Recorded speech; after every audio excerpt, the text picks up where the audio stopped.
we spend too much time worrying about the business model around the delivery mechanism rather than the thing it's actually delivering. It's not just, are we producing good shows here? Of course we are. There are wonderful shows here. But there isn't the excitement around it.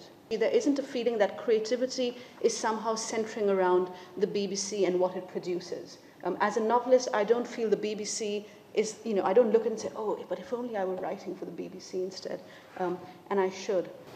I'm a musician, a pop musician, and I grew up listening to music mostly on the radio, and in fact mostly on the BBC. So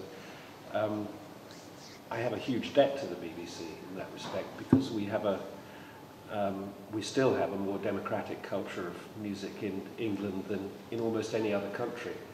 And I think if you look at a culture as an ecology of ideas passing around, then you realise that this very healthy ecology we have here for pop culture, mass culture in general, is very much aided by the medium of the BBC, which makes it possible for people who really come from absolutely nowhere to be heard by quite a few 100,000 or even million people. If you listen to Radio 6, for example, I would say a good 20% of the material they broadcast is, by any stretch of the definition, quite obscure.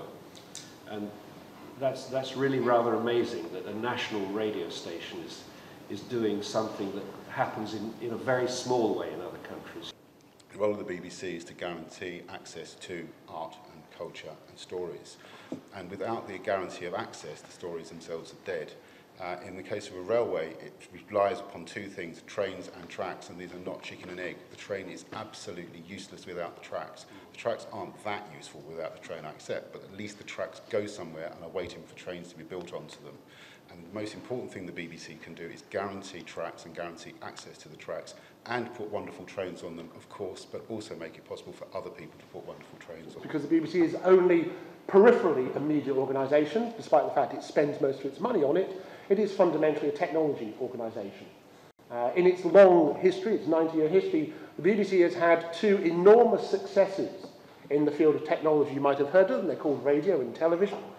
And it's working on a third, which is how to do online, but has wasted the last 15 years.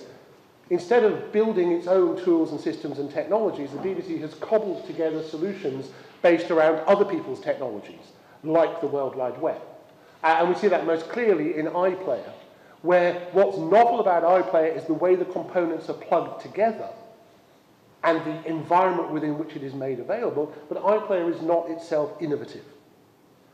All it is a way for television people to make television visible on other screens that are not television.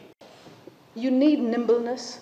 You need more with the rank and file. You need to expand the structures. You need to expand the kinds of people who are involved with creativity. Who gets to decide? Who commissions? When an institution comes under financial pressure, the tendency is to move away from risk-taking. The tendency for the executives is to move away from risk-taking into the shadows of safety, which is where creativity goes to die. It's a bizarre thing that the biggest single centre of creativity in terms of television production in this country only makes for one broadcaster. Why? I just don't know of any producers who wake up 8 o'clock in the morning, in my case 3 o'clock in the morning, and say, I've got a great idea for the BBC. Nobody would expect Radio 1 to go making records. They play records that people have made. So one of the reasons that pop music has been so lively is because there hasn't been the same kind of bottleneck as you described exists in television. There aren't bottlenecks on what people make because it's very, very cheap to make records. It always has been relatively cheap. It's really cheap now. But that means that you have radio stations, which we all know are places that play things that people have made themselves and generally paid for themselves or in a relationship with a record company. So I'm sure in the future there'll be a sort of big hole actually where for that function that television companies, or the BBC in particular, has historically held of being the commissioner and the sort of, in a sense, the arbiter of taste will disappear in a way. Yeah. So they've got to start thinking of something else to do with all their time and good intentions. But isn't this what you said earlier, Brian, about the ecosystem?